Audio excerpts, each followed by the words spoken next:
Itu cerita TNI yang di atas itu yang dipeluk langsung atau polisi yang jaga itu, dan kita melakukannya feel free karena kita juga terbantu sama mereka gitu. Lu ketika lu lihat itu, lu ngelihat bahwa mereka benar-benar secara sukarela, secara Ya hati yang paling gila sih kerjanya, beneran paling luar biasa sih.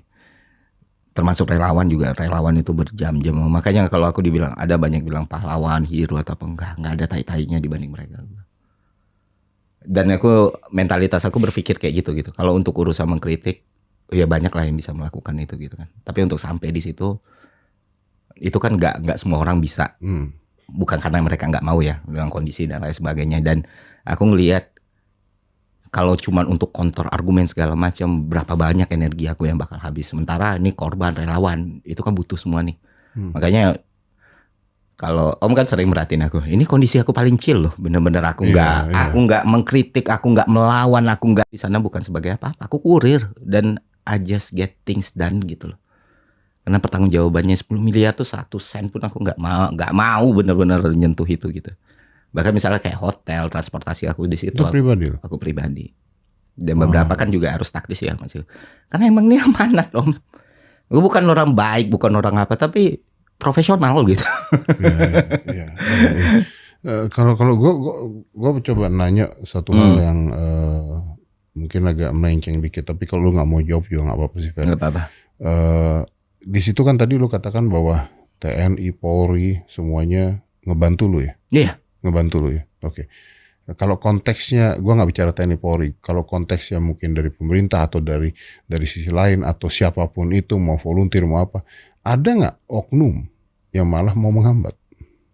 Pertanyaan Om ini, misalnya kayak kemarin kita ke Sumbar, ada sungai yang perlu dikeruk, ada jalan yang perlu dibuka dan dibuka dengan satu eskavator. Ya udah, nih kita pakai dulu ini. Eskavatornya harus datang besok gitu. Misalnya kayak di Aceh Benar Meriah Takengon. Oh ya ini kita bisa nih beliin cabai dari sini, kerjasama sama rumah tani dari situ Aceh, dan syukurnya itu langsung jebret gitu kan. Tak gitu. Oh, di Tamiang, oh ya mungkin sekarang periode kedua itu kita perlu sediakan obat-obatan, kita tenaga medis segala macam. Oh ya listrik masih susah nih penyalurannya atau apa gitulah kan. Orang-orang masih mati nih listriknya. Oke, kita punya ide apa? Ada teman-teman dari Jaga Bumi, warga Jaga Bumi. Bang, kita ini solar panel. Ayolah kumpul, rapatlah di situ. Jadi survei, besok dipasang gitu kan. Kalau genset, pertimbangannya genset kenapa? Kalau genset kan BBM mahal. Oke. Solar panel bisa nih, develop tak kayak gitu. Aku kan orang ekonomi ya. Maksudku terbiasa output base apa lah itu coba. Makanya makanan siap makan itu jadi sesuatu yang bermanfaat banget buat pengungsi di sana kan. Karena bisa langsung makan. Bisa langsung makan dan ada teknologinya makanan-makanan yang tahan 6 bulan dan enak gitu. Dan apalagi anak-anak ketika makan itu tuh kan senang, akhirnya makan daging lagi atau apa. Nah itu makanan tentara tuh juga enak loh. Ransum kayak gitu. Tuh enak tuh.